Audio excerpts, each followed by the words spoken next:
Hi there and welcome to this Kaleidoscribe tutorial.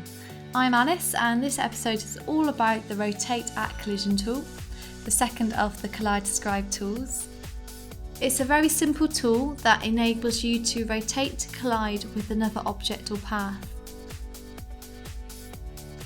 Overall we'll cover colliding objects and paths, aligning to endpoints and corner points.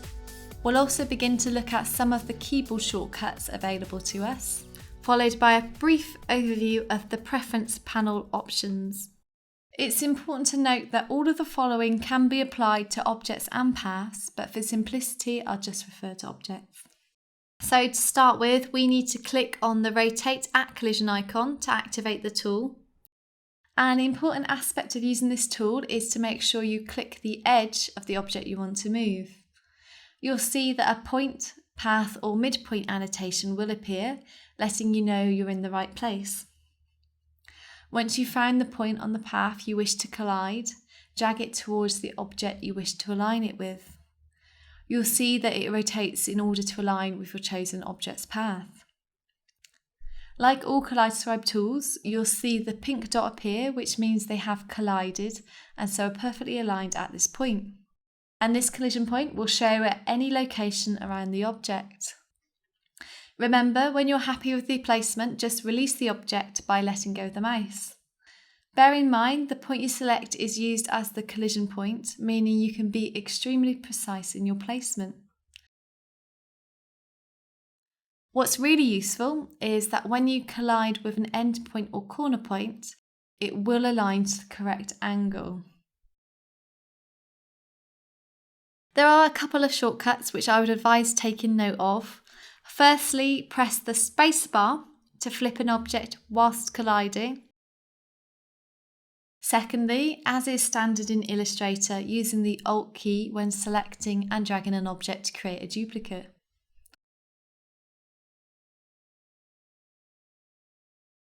And lastly, you can use Shift whilst dragging an object to constrain its movement to 45-degree angles. Much the same as Illustrator's native selection tool. Using these three simple shortcuts will speed up your workflow no end and are applicable across all three Kaleidoscribe tools. Do check our website for a full list of shortcuts. Moving on, I'm going to very briefly cover the preference panel options, as the preferences work in much the same way as the Snap to Collisions tool. All you need to do to reveal the preference panel is double click on any of the Kaleidoscribe tool icons, or by pressing Enter or Return whilst one of the tools is active. There you'll find the options Snap Tolerance, the next preference, Snap to Pre-Drag Path Positions, otherwise known as Self-Collision, isn't actually applicable for this tool. Snap to Locked Path, Collision Spacing, and fully select groups and compound paths.